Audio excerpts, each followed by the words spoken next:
to another live session with regards to Muslim history. And my name's Abdul Malik Taylor, for those of you who don't know me. And a number of years ago, I established a Muslim history tours.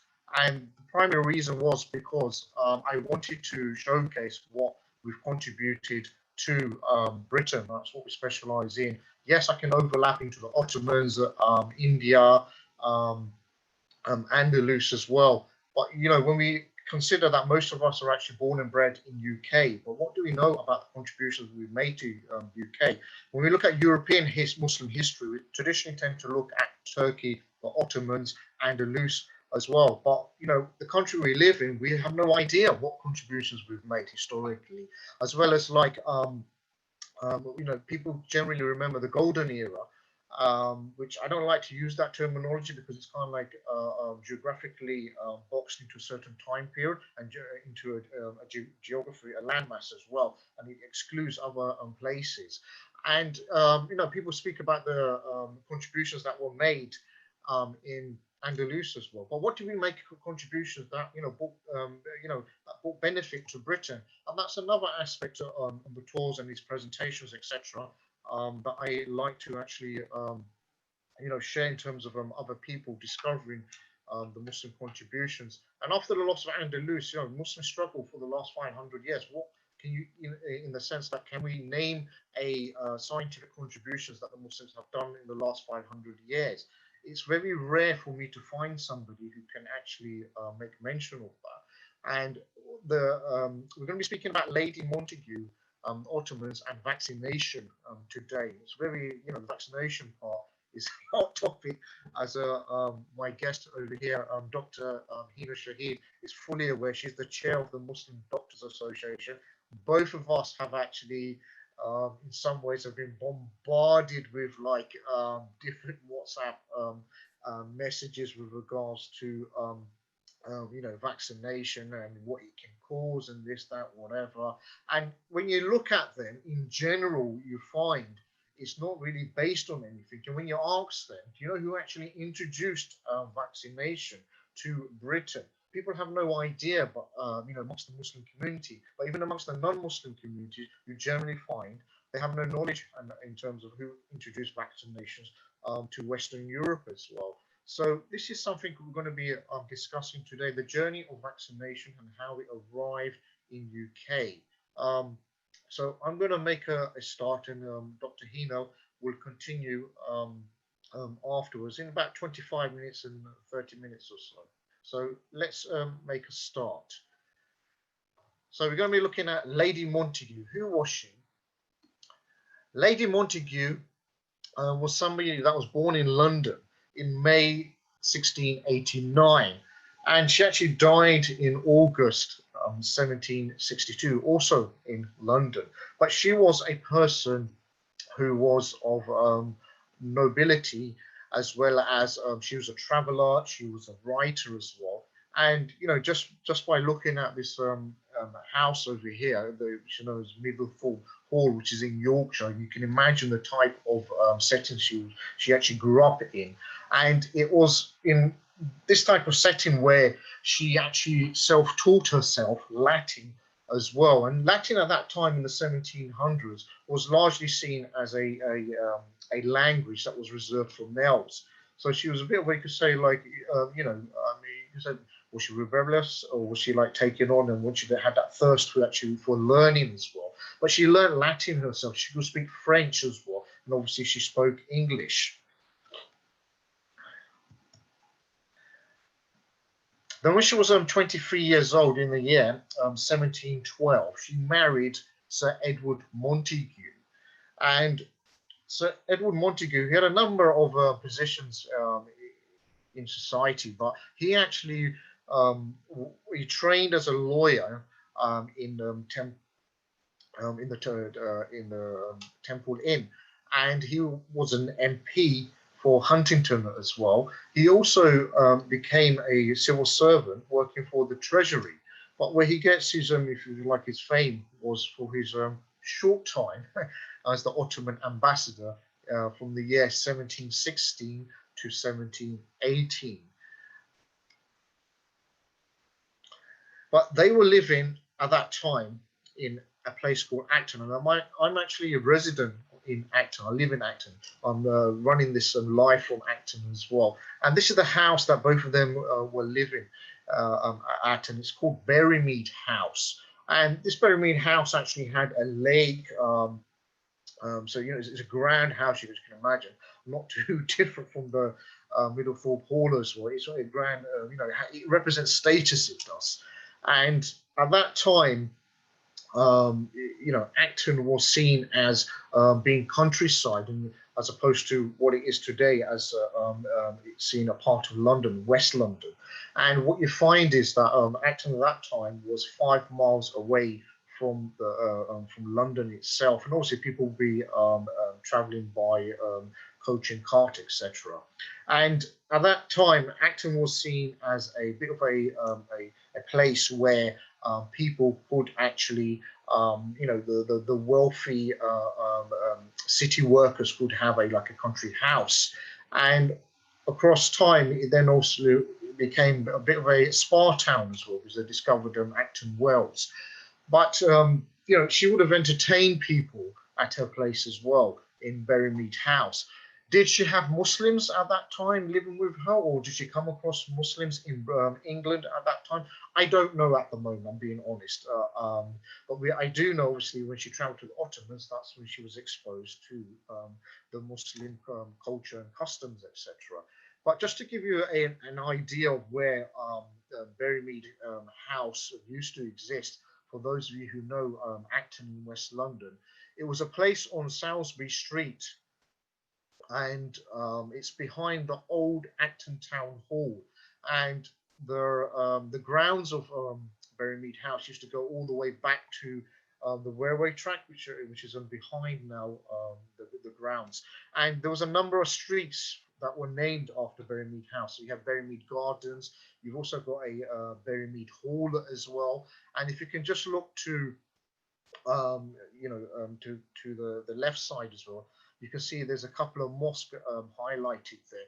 And you've got Acton Mosque, which is the older of the two, and you've also got An-Nur Mosque as well.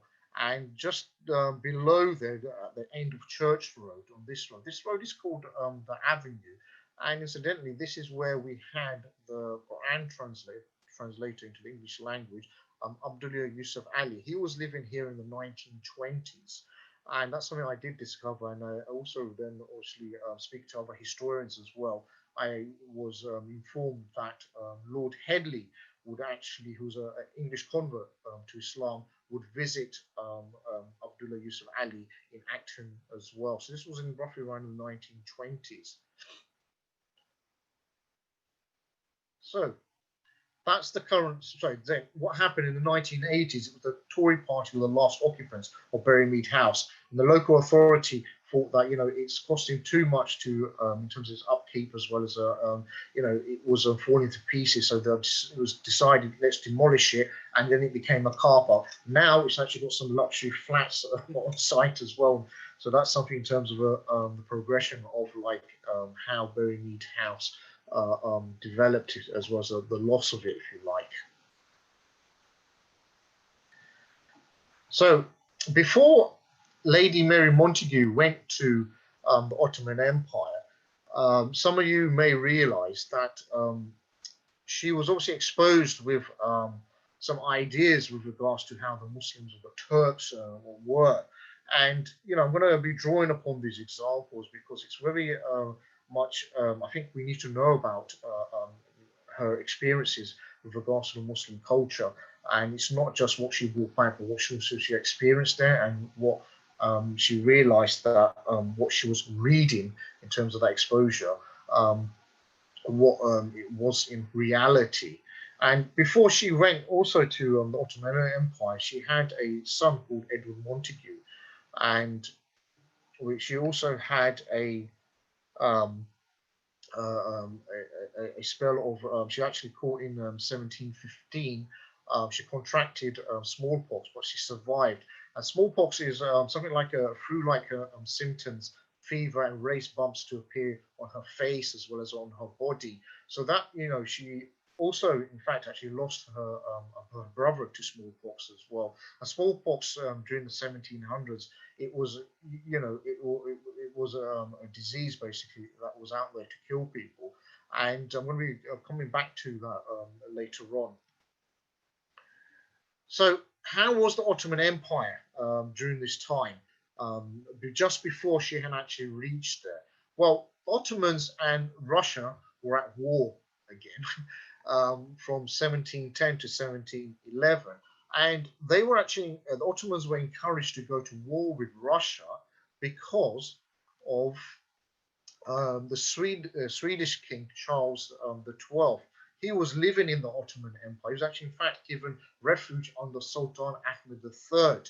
And what you find is, even in the Ottoman Empire, there was a community of Swedish people living in exile. So they came from Sweden and headed south to the Ottoman Empire. And Sultan Ahmed III had actually, protected them, given refuge. But he was encouraged by King Charles to actually go to war with Russia, and he did. And at the end of the war, the Ottomans were successful. But at the same time, the Swedish king had obviously been exposed to Muslim customs or the Ottoman way of life. And he took back with him to Sweden the meatballs. Some of you may be familiar with IKEA and its, its flagship meatballs. But in reality, these are actually the kofta kebabs that you'll find in the Ottomans, and that's something they do give recognition to. That it was King Charles who brought this back from the Ottoman Empire. And some of you may be aware there are actually some halal.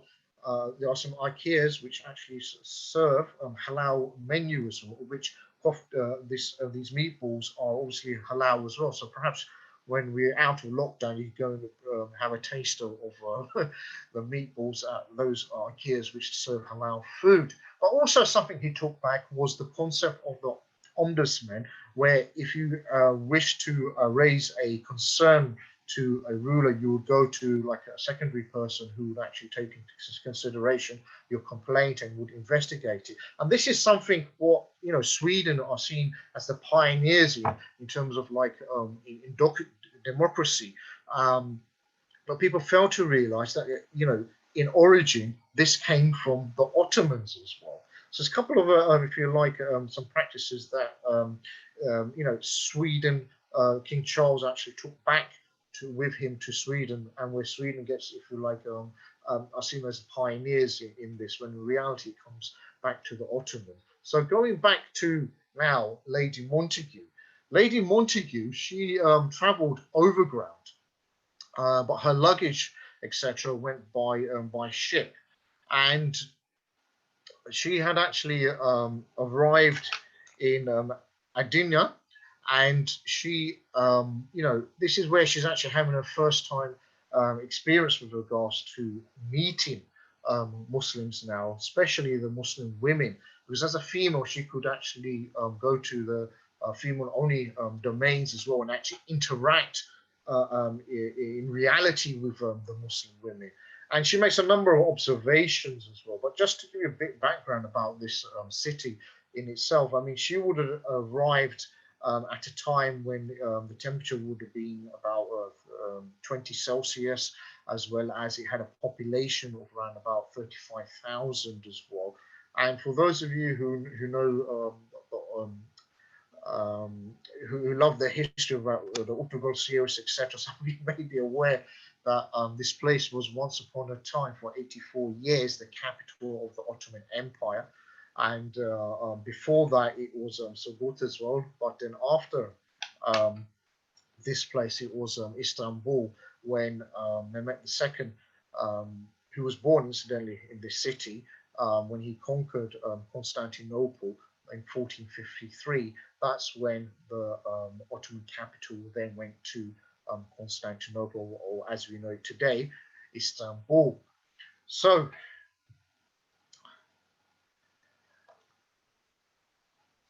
what did she actually find in terms of these descriptions that were, in terms of her meeting the different Muslims?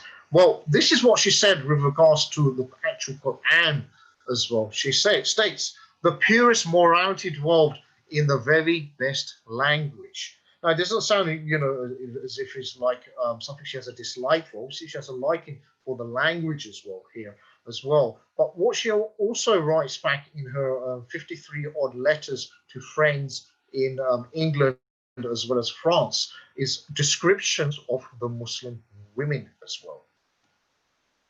So she makes comment with regards to the dress of the Muslim women, where she states, dressing themselves in great variety of colored glass beads and are not ugly, but of tawny complexion. So maybe she's describing some sort of suntan, in terms of the in terms of the dress, I should say. But she even speaks about the freedom of the Muslim women here. Upon the whole, I look upon the Turkish women as the only free people in the empire. She goes on to state with regards to their beauty. And remember, she's visiting the places where the females are, if you like, congregating, and she's meeting them in person. And this is what she actually states about the beauty. It must be owned that every kind of beauty is more common here than with us. It is surprising to see a young woman that is not handsome. They have naturally the most beautiful complexion in the world and generally large black-eyed. Maybe what she's describing, kohol maybe. I can assure you with great truth that the court of England does not contain so many beauties as are under our protection here. So she's doing a comparison with regards to women of England and the Ottoman Empire. She further goes on to say that they dye their nails a rose color, but I cannot enough accustom myself to the fashion to find any beauty in it. So she's not actually in agreement with this, which could potentially be, henna, if you like. So with regards to these descriptions, do you think she's viewing the Muslim women as being oppressed? Something that, historically, unfortunately, the Muslim women have had this label: they're oppressed, they require freedom, they need to be liberated, etc. Just imagine what she's writing here with regards to the descriptions of the Muslim women. But she further goes on to state in some other letters of hers to her childhood friend as well. Your whole letter is full of mistakes from one end to the other. I can see you have taken your ideas of Turkey from the worthy author Dumont, and he was a German-French traveler who wrote about it, the Ottomans, who has wrote with equal ignorance and confidence. It is particular pleasure to me here to read the voyages to the Levant, which are generally so far removed from the truth and full of absurdities. I am very well diverted with them. They never fail giving you an account of the women whom it is certain they never saw, and talking very wisely of the genius of men into whose company they never admitted, and very often describe mosque which they dare not even to peep into. So she's actually making mention here of the fact that not only did they not have an actual contact with the females, but even when they were discussing about the men and the mosque as well, they had not actually stepped into one. So she goes on to say, you will perhaps be surprised at an account so different from what you have been entertained with by the common voyage writers, who are very fond of speaking of what they do not know. Now, as you can imagine, those people who were going on these voyages, who were the writers, they were males, who did not actually interact with the females. They were people who were explorers, they were diplomats as well. But where we find the first part in terms of the smallpox disease, as well as where she actually describes the procedure of inoculation, and it's in a letter that's dated 1st of April 1718, and this was also to her childhood friend, and her childhood friend was called Sarah Chiswell, and she was actually supposed to have joined Lady Montague and Sir Edward Montague in the travels of the Ottoman Empire, but it was Sarah's father's parents who actually said, didn't want her to go. But this is where we get like an actual description now. It's a famous passage, and it's what could be said to be the first Western European observation of a mother witnessing a vaccination. So this is what she states. The smallpox, so fatal and so general amongst us, is here entirely harmless by the intervention of engrafting. That's what they were calling it at that place, which is the term they give it. There is a set of old women who make it their business to perform the operation every autumn in the month of September, when the great heat is abated. People send one another to know if any of their family has a mind to have the smallpox. They make parties for this purpose. And when they meet, commonly 15 or 16 together, the old women comes with a nutshell full of the matter of the best sort of smallpox, and ask what veins you please to have opened. She immediately rips open that you offer to her large needle, which gives you no more pain than a common scratch, and puts it into the vein as much matter as can lie upon the head of her needle. She binds up the little wound with a hollow bit of shell, and in this manner opens 4 or 5 veins. She continues, the children or the young patients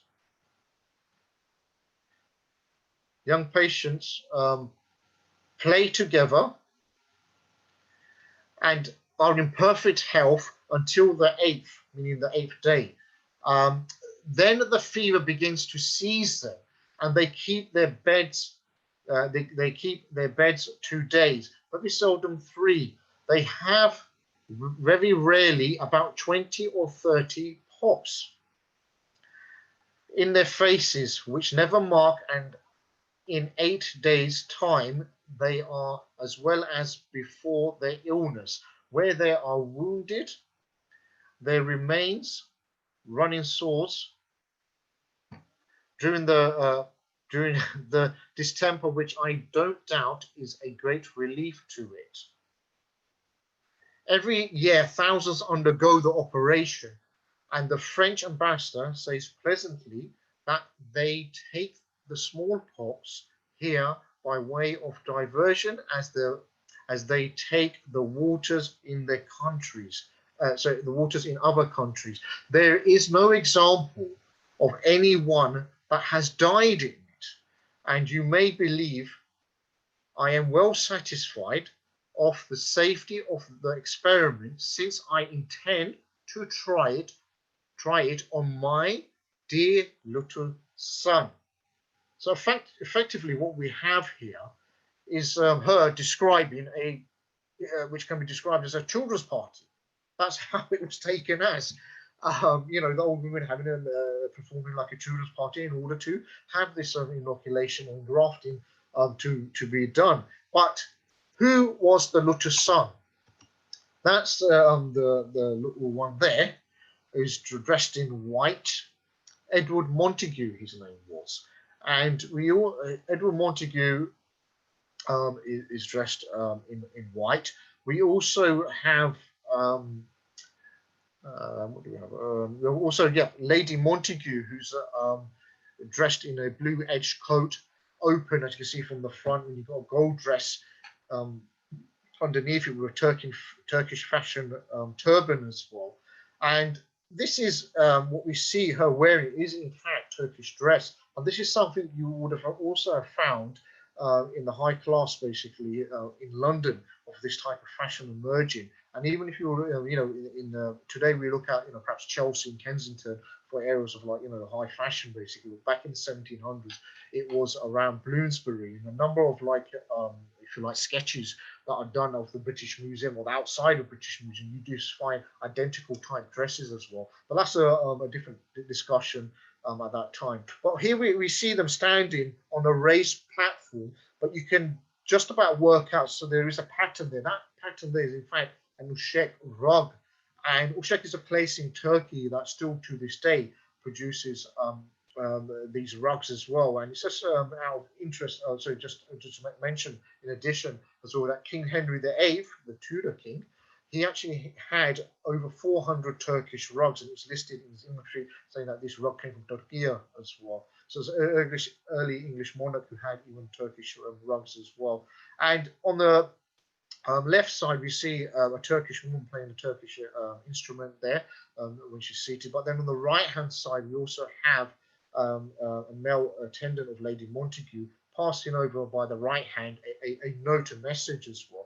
And you can just about work out in the background, the landscape, that there's also a masjid there. But what we find sometimes is these pictures that have like the full, how can we say, the full cover of the actual portrait sometimes get actually squashed down, and they only include the actual the sitters themselves, the person.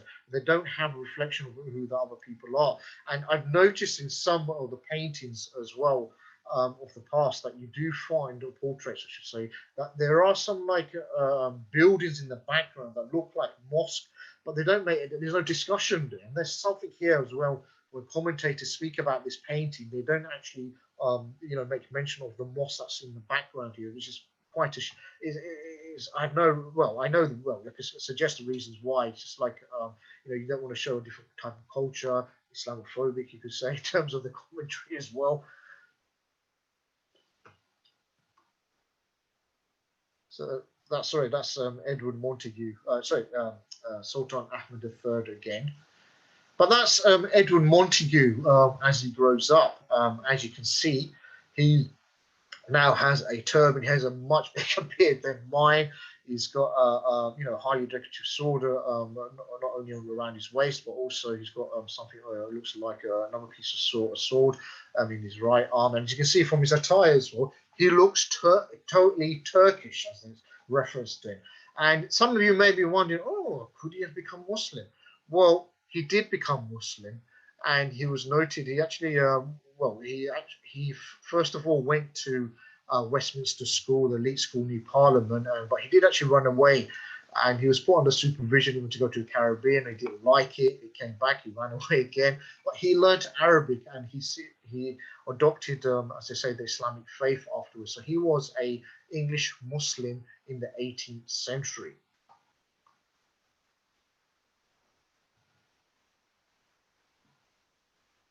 Now, as I mentioned earlier on, Lady Mary Montague contracted smallpox, but when you look at the different portraits of her, there's no mention of this. So there's no, you can't actually see any, and this is something the different artists actually decided not to include. So in some ways they were doing, what can we say? The portraits themselves are not a true reflection of the actual sitter herself. But in the middle portrait, you can see there is actually like a masjid in the background as well. But in all of these portraits, you can see is that she's wearing Muslim clothing, Turkish Ottoman Turkish clothing as well. Now, during the 1700s, what you find is, in terms of smallpox, where smallpox had increased in terms of the burials from 4 to 6% in the beginning. But then in the 17th century, but then gradually over time it hit 10%, and then it was hitting 30%. So you can imagine how serious the fatality of people dying in terms of coming down with the smallpox disease. And it was also, reflected upon the Quakers as well in England. They had a high rate of fatalities in terms of smallpox as well. And that's what smallpox would look like.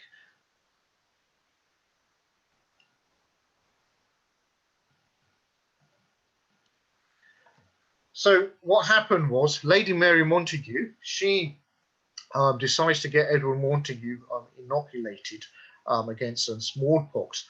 And Charles Macklin, he was actually the British physician at the British Embassy in Constantinople, and he's actually overseen this inoculation. And what we find is that they've now come back to England, to London, and Lady Mary Montague wants her daughter to be vaccinated. She was too young. She was born in Constantinople, but she was too young in um, Constantinople to be given inoculation. But she convinces Charles Macklin to have it, and he then says, "Look, I'll only do it if we have other physicians around." So what we had was Sir Hans Sloane, seen as like some sort of like founding father of the British Museum, as he gave his full collection of different items he had. Went to the British Museum. But Sir Hans Sloane was the president of the Royal Society and the King's Physician as well. And obviously, that type of person, that's personal status, would carry a lot of weight in terms of trying to advocate the introduction of smallpox. So he's the one who actually, Charles Macklin actually inoculated Mary Montague. That was Mary Montague Jr., Mary Montague Sr. And what they also decided to do is hold some clinical trials at Newgate Prison. Newgate Prison is currently on the site, so the modern day site of Newgate Prison is the Old Bailey, Central Criminal Court. And some of you know that I actually do tours, and I actually took a busload of doctors from around the world. They were, in fact, and we stopped outside the Old Bailey, and it was when I was giving the commentary with regards to this part, it was the doctors themselves that stated that it was possibly the first place in England where clinical trials had taken place. And this is where you find, a prison has prisoners, and they were given the option. I think it was around about 10. 10 prisoners were given the option to take part in these clinical trials, and they were told to, they're given smallpox and they were given the vaccination. And if they lived after that, they'd be set free. But then, if they had vaccination and they were going to die, they're going to die anyway. So it was like they had nothing to lose. So that's why they took part in the vaccination, and the trials proved to be successful. And I said there was a Muslim doctor on board its bus. He actually said to me, "This is the far as they know, it's the first clinical trials in Britain, and it has a Muslim connection in terms of how that vaccination came." It came into Britain. But at the same time, what you found was that although this had happened, and Lady Montague herself actually tried her utmost in trying to introduce it to the medical profession. Medical profession is obviously, as I say, entirely males, and they don't want to listen to a female here. So it kind of gives you the difference here. What you found in the Ottomans, it was actually the females themselves who were actually carrying it out. But then in Britain, a lady who was actually facing stiff resistance to have it introduced in England as well by the medical profession. But at the same time, it was also the church that objected to it as well, because they believed that you had to be naturally cured, and it was a practice of the infidel, meaning in this case the Muslims. But after these clinical trials, what we did have was that there was the Princess of Wales actually got her 2 children vaccinated as well. And once that then happened, then a lot more people, if you like, in the upper class were more. It became a bit of a fashion, you could say, for them. Yet let's get our children inoculated, and so as well as ourselves, and that's what generally happened. But you did have, physicians like Dr. Richard Mead, who would, he was, prepared. He was so passionate about this to be introduced to the UK that he was prepared to even settle his, as I say, his point by taking up a duel as well. So you imagine that, in terms of how passionate people were. And that then basically spread over Western Europe amongst the upper classes. And then obviously what happened was that there were trials being done. There were other people being given the inoculation. And what you find is that the people who were having it, they were 10 times less acquiring, dying of smallpox disease. And what you find is that in the year 1757, there was also an 8-year-old boy in Gloucestershire who happened, well, he was orphaned at 5 years old, and he was one of thousands of children to be inoculated that year in England. And the procedure was quite effective for this boy. And he actually grew up to be Dr. Edward Jenner, and he's the person who actually gets given the, if you like, the limelight again, somebody else, in terms of being the pioneer in terms of vaccination. But something what he had actually done himself was that he noticed he had milkmaids, and he noticed that they contracted cowpox. They did, and it caused them blistering in the cows' udders, but they didn't contract smallpox. So that got him obviously thinking, and as being a physician, he tested out his theory in terms of of actually taking this further, and he tested out on an 8-year-old boy of one of his workers. In fact, his gardener's son, who was 8 years old. And what he realized that the blister that formed on the child's cut, it recovered quickly. And after he had recovered, Jinnah inoculated James again with smallpox fluid. And as you can imagine, the vaccine was successful. And that's how we sometimes, well, vast majority of times, we learn in terms of Edward Jenner being a pioneer in terms of vaccination, when in fact it was actually Lady Mary Montague who brought it to Western Europe. But at the same time, because obviously he done some trials with regards to with the cows, so from the cows, etc. We have obviously some humorous illustrations going around where people were, said that the cowpox, basically, if they took it, they would actually start emerging into cows, etc. That's what also happened. But just as an additional point, the word vacca is actually Latin for cow. So something to remember where the word, vaccine has its origin. So that's in general now. What we have here, some key dates now, just to remember with regards to vaccination. So 1716, Lady Mary Montague travels to the Ottoman Empire. The first letter describing inoculation, 1718. Newgate present the first clinical trials in England, in Britain, 1721. And Dr. Jenner, he then sets his trials in 1796. And now what I'm going to do is hand over to Dr. Hina Shahid, and she's going to give us another take to it, but the medical side. That's the right, you see. So I'm just going to make Dr. Hina the host now, so she'll be taking over the end part of the presentation.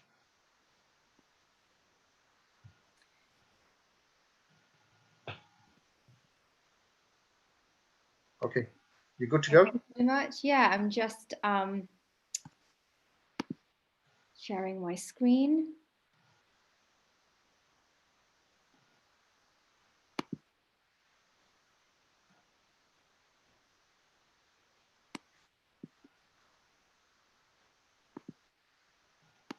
Oops, sorry. Is that working? If you scroll down to the bottom, that's it. Oops. Let me just do that again. Sorry, I shared the wrong thing.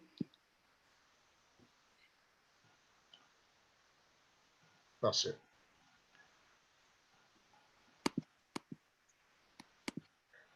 Whoops. So go back to the previous part. And if you go to the part that is, if you share the screen. Oh. Yeah. Got it.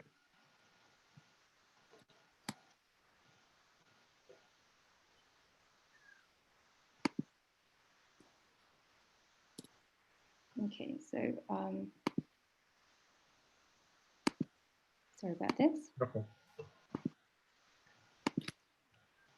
Okay, so that's my screen. Okay. So at the bottom, if you go down to the next one on the right, that's the one. Yeah. Okay, great. Thank you. Sorry about that. Thank you so much for having me, Abdul Malik, to speak about vaccination immunization. So I'm just going to go through a quick overview of some of the principles and what they mean for for coronavirus vaccination and situation that we're in at the moment. So a little bit about me and Muslim Doctor Association. So I'm the chair, and the organization was established in 2004. We are a multidisciplinary team of health professionals working in two main areas. One is around health promotion and health inequalities in ethnic minorities. And the other one is promoting equality and diversity in the NHS. So you've already gone over some of the origins of vaccinations really clearly, and we heard how it was the Ottoman Empire in which the practice of vaccination originated. It was slightly different to the way that we practice it now, but essentially what you described was variolation, where pus was taken from mild cases of people who had smallpox and then inoculated into healthy people for them to have their immune system stimulated, and they would then experience mild forms of the disease. Following this, Jenner, as you already described, inoculated pus from dairy maids who had cowpox, and used this as the basis of his vaccination in order to confer protection from smallpox. And following Jenner, actually, we saw a number of scientists then look into this whole concept of vaccination. And Louis Pasteur, who was a French scientist, then produced the second generation of vaccines, including cholera. And then following on from that, we saw lots of other vaccinations come into existence. And by the end of the 19th century, vaccinations were seen as a form of national pride, and compulsory vaccination laws were introduced. So when we talk about vaccination, what we're trying to do is actually immunize people. And so immunization is a way of protecting against serious disease. And it can be achieved in one of two ways, either actively or passively. So in active immunization, you can get a natural infection with a microorganism, or you may receive a vaccine that activates the immune system, and we saw this with smallpox, or you may have passive immunity. So this is where you have antibodies. These are proteins that are produced by the immune system that fight off infection, and these antibodies are transferred to a healthy person. This can happen naturally. So, for example, during pregnancy, when the baby receives antibodies from their mother through the placenta, or it can be achieved artificially through injecting antibodies from an immune person. So the aim of immunization is twofold. One, on the individual level, it's a process that activates and primes the immune system so that it can then develop memory to fight the microorganism and protect against disease if the person encounters that disease in the future. And the second concept is herd immunity, which I'm sure many people have heard about in relation to coronavirus, and how this may have been one of the strategies initially that was devised. So what is herd immunity? So it's the resistance to the spread of a contagious disease within a population that results if a sufficiently high proportion of individuals are immune to the disease, especially through vaccination. So we can see there are a few points here. So firstly, that a significantly high proportion need to be vaccinated. And if you look at the table here, you can see that for herd immunity to be achieved, between 83 to 94% of the population needs to be immunized. That's quite a large proportion. Secondly, this process is only followed if there is a vaccination, because what we're trying to do through herd immunity is protect those vulnerable people who cannot get vaccinated. So for example, the elderly, those people who have cancer, who may have had an organ transplant, who may be on medications that suppress the immune system, or any other kind of immunosuppressive conditions, they can't have vaccinations. So by giving vaccinations to healthy people, we're actually protecting those people. And these are the commonest types of vaccines that are used. So the first one is live attenuated. This is where the microorganism is weakened or disabled. And we've seen that this is the case with smallpox, but there are other vaccinations as well, which is done, such as measles, mumps, rubella, chickenpox, and BCG, which is used to protect against TB. Then we have inactivated or killed vaccines. So this is where the microorganism is killed or inactivated with heat, chemicals, or radiation. And the influenza, polio, hepatitis A, and rabies vaccines are produced in this way. Then we have subunit vaccine. So this is when a specific purified molecule or molecules are derived from part of the microorganism. So it might be the cell membrane or some component within the microorganism. And this is then used to produce the vaccine. And finally, we have DNA vaccines, where genetic material is used in the production of the vaccine. So this can also be RNA vaccines. So they code specific proteins that activate the immune system. Now, a lot of people ask, well, what is the point of vaccination? These diseases are quite rare, so why are we mass vaccinating our children? And this is a really good question. So if you look at this chart, you can see how effective vaccination has been. So if we look at diphtheria, so before the vaccine was introduced in 1942, every year 50,000 people would die in England and Wales from diphtheria. If we look at measles, this was almost 500,000 people who would die. And in 2014, 130 people were affected, with measles. So you can see that actually it's reduced the number of cases quite significantly. And actually vaccines in this way are a victim of their own success. And again, you can see the figures for other diseases as well. And I'll pick up on this in a few minutes. So what is the Islamic perspective? Well, in 2014, leading scholars came together to discuss the issue of the polio vaccine, because there were large outbreaks in various parts of the world, such as in Pakistan. Now, there's a little bit of context to this. So in Pakistan and many other countries, polio was almost virtually eradicated through very successful vaccination campaigns. But then what happened in around 2011, I think it was that the polio vaccine campaign in Pakistan was infiltrated by the CIA in order to look for the DNA material of bin Laden's relative. And so when people heard this, they naturally became really scared and skeptical of vaccination, which is understandable. And as a result, there were huge outbreaks of polio in Pakistan and other countries as well. And as I mentioned, polio was almost virtually eradicated.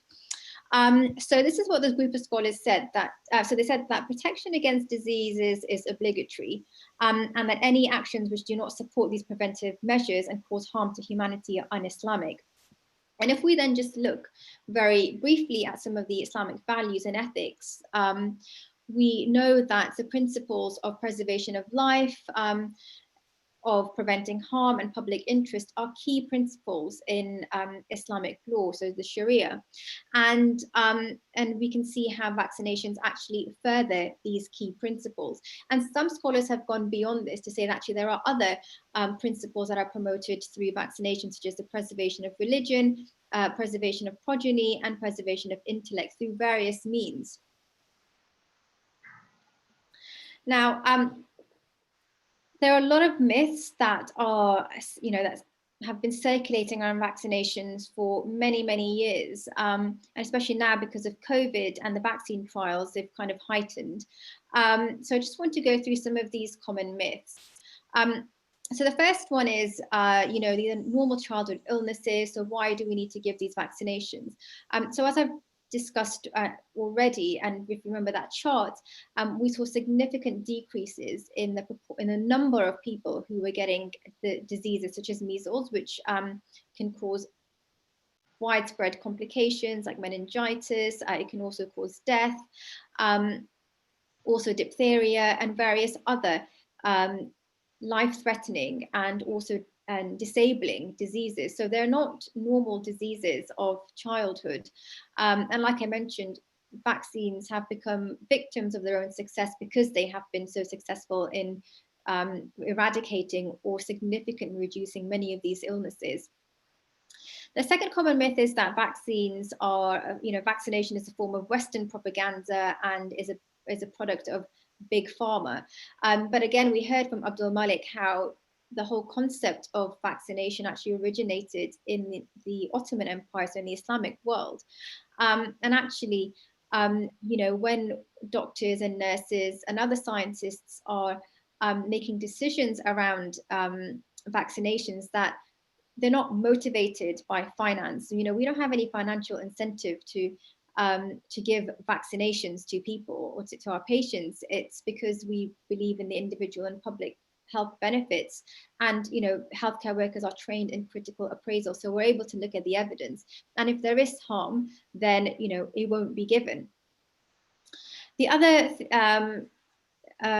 argument that's put forward is that vaccinations contain harmful ingredients like mercury, formaldehyde, amongst others. So the first thing is formaldehyde, for example, is present in a number of household items like detergents and other kind of washing substances in higher doses than you would be exposed to through vaccination. And secondly, with mercury, actually it's not, so mercury, a derivative of mercury, used to be used in vaccinations. Previously, it's no longer used. And secondly, the concentrations in which it was used in was much less than what would be found in certain seafoods, for example. The other argument that's put forward often is that it can overburden the immune system and cause the immune system to stop working properly. There is no evidence for this. It's been studied quite extensively. The other one is around herd immunity. Well, if everyone's getting vaccinated, why do we need to get vaccinated or our children vaccinated? But if you remember the slide previously, when I mentioned that herd immunity does require a large proportion of the population to be vaccinated.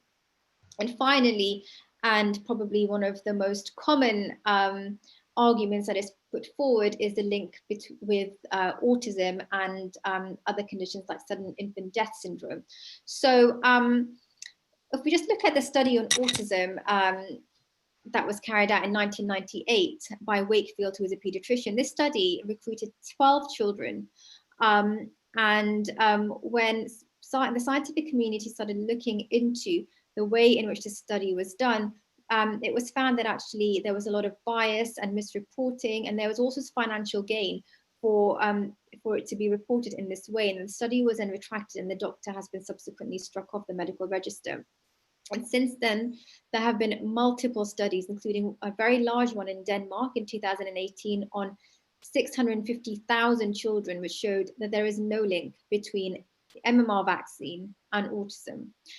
So in parallel, what's happened, unfortunately, is that we've seen the number of measles cases in Europe to rise exponentially. So there were 5,000 cases in 2016. The following year, this rose to 25,000. And then in 2018, there were over 80,000 cases of measles in Europe, which is the highest number this century. And then for sudden infant death syndrome, there is no link between the diphtheria, tetanus, and pertussis vaccine causing sudden death in children. Unfortunately, what happens is that a lot of these myths are taken up by the media and amplified, and so people don't actually look at the scientific evidence and the research and papers behind them, which is really important to do. So what does this mean for coronavirus. So currently we're seeing this race for a vaccine across the world, and 2 centres in the UK that are working on currently developing a vaccine. And there are different types of vaccines that are being looked at, from DNA to live attenuated vaccines to protein-based, all these subunit vaccines that I mentioned. So why is it important? Well, if we look at the global data for coronavirus, or COVID-19, which is the illness that the virus causes, the mortality, so that is the proportion of people dying, is somewhere between 1 to 3%. And 5% of people that are infected are critically ill, and 10 to 15% are hospitalized. So it's quite, large numbers. And in particular, data across the world, including in the UK, is showing that ethnic minority communities are at a significantly higher risk. And there was a piece of research that came out 2 weeks ago, which from intensive care units, which showed that that a third of intensive care admissions are from ethnic minority communities. So that means that our communities are at a much higher risk than other communities of developing serious complications, including death from COVID-19. So if a vaccine was produced, then our community would hugely benefit from it. So there was, again, about a week and a half ago, this scare story that came out about a young volunteer who was enrolled in a clinical trial for the vaccine dying in the UK. If some of you didn't come across this, and then subsequently it was revealed that this was completely false, that she was fine, and this was just really vile propaganda that was circulated as fake news on the internet. So we have to be really careful with the news that we consume and we spread. So in summary, that was a really quick whistle-stop tour of vaccinations. We looked and kind of going through the history and the Islamic origin, the different types of vaccinations, common myths, and what it all means for the coronavirus vaccine. And here are some references that you may be interested in looking at. And if you have any questions, then do get in touch.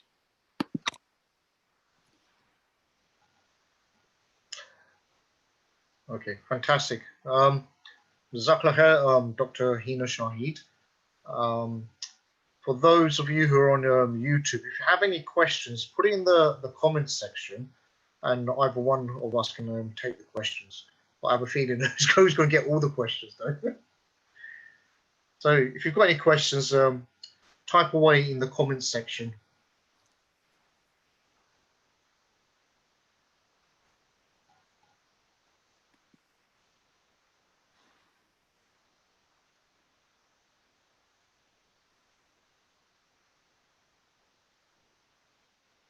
Okay, I don't think we've got any questions. Can't see any questions coming through. Nobody's typing.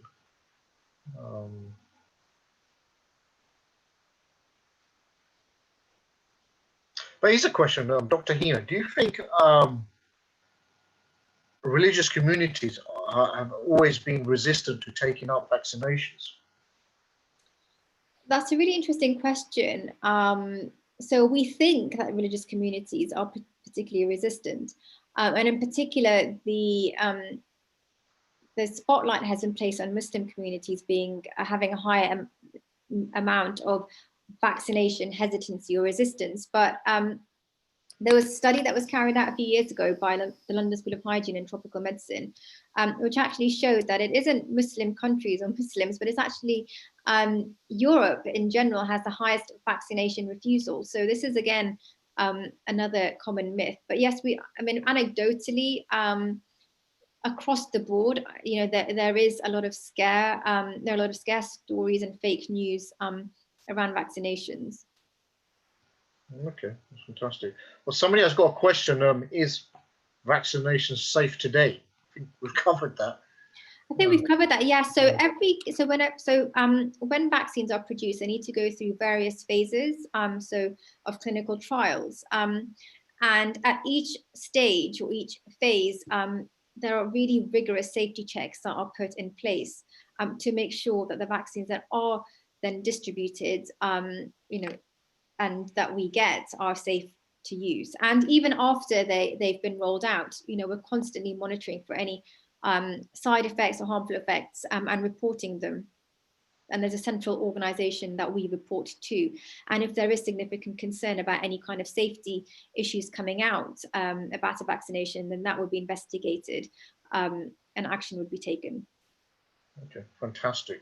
Well, I've had a message come through my mobile, says Jazakallah khair for this good news, and now I'm following it. So I think people would probably want to take a look at it more in depth, as well as Lady Mary Wortley Montague as well.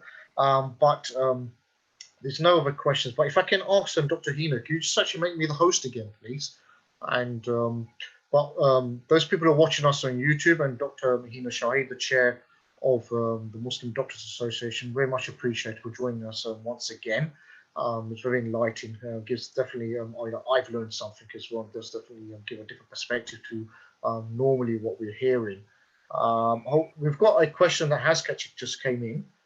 It says, is herd immunity really only effective once a vaccine is available then? I thought the UK government was initially planning to try going for it first. So herd immunity, if you remember, is when you have to, so when a significant proportion of the population is immune to the condition, and this can be achieved naturally or artificially through vaccination. So the reason that it's given through vaccination is because of the risks that getting a disease naturally might pose. So if we put this in the context of coronavirus, if you let in people just get the disease, and 10 to 15% of those end up in hospital, that's a significant proportion. So you wouldn't want to pursue that strategy. You would want to kind of artificially immunize people by giving them a vaccination, because natural immunity through vaccination, through infection, might be quite dangerous. So it's more to do with kind of not putting people at risk, or in particular vulnerable people at risk, by enabling them or allowing them to get the disease. Okay, that's fantastic. Okay, so if you can make me the host again. So I don't know if I can. If you go to my three dots, top right-hand corner. Yeah, that's it. I'm the host now. Okay, so let me go to my one, and go back here.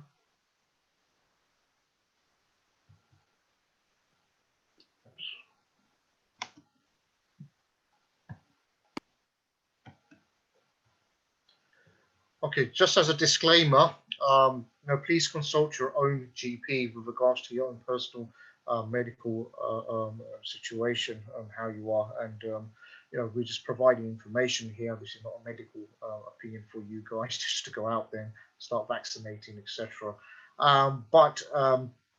Once again, for everybody joining us on YouTube, etc., as well as once again, Dr. Hina Shahid, of the chair of the Muslim Doctors Association. My name's Abdul Malik Taylor. You can follow us on different forms of social media: Facebook, Instagram, Twitter, YouTube, Snapchat, and we've recently gone on TikTok as well. And one of our videos, last videos, hit about 2,500 views as well. So that's something we try and target a younger audience as well, if you like. But before you guys go, if you don't mind, if you can actually on the YouTube page, just go and click onto subscribe. That'd be quite helpful. And we're trying to get as many people subscribed to the channel, so we can actually disseminate different types of Muslim heritage, especially related to Britain. I think that's feel like a missing section when we look at Muslim history around the world. Now, just to give you a slight update with regards to a couple more events that are going to be happening on Thursday at 6 p.m. We're going to be having like a virtual tour of the National Portrait Gallery. We're going to be looking at the Muslim connections to the National Portrait Gallery. Now, the National Portrait Gallery is at the moment closed, obviously, because we're all in lockdown. Unfortunately, it was due to be closed for 3 years anyway, from June as well, because they're going to do a complete restoration there. So, we managed to put together a virtual tour looking at Muslim connections to do with the National Portrait Gallery. And some of the, if you like, we'll be looking at Ayub Suleiman Diallo, we'll be looking at Malala, who was the real Malala, and how's that connected to the National Portrait Gallery. The National Portrait Gallery also has the first Ottoman Sultan's photograph as well, and that's something that people are not actually aware of. So, we're looking at those different types of connections. Maybe that will be happening on Thursday evening at 6 p.m. and it'll be repeated again on Sunday. But for that one, you will need to register on the website, which is muslimhistorytours.com. So once again, thank you very much, and once again to Dr. Hina Shahid for joining us. But have a pleasant evening.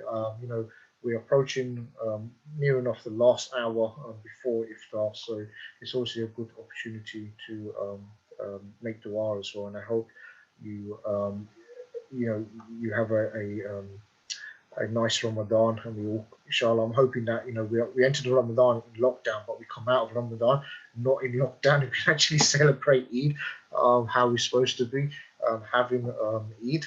But once again, thank you very much everyone for attending, and take care for now. Take care. Assalamu alaikum wa rahmatullahi wa barakatuh. I do hope you've enjoyed this presentation. If you have, please do click on the like button as well as hit that subscribe button.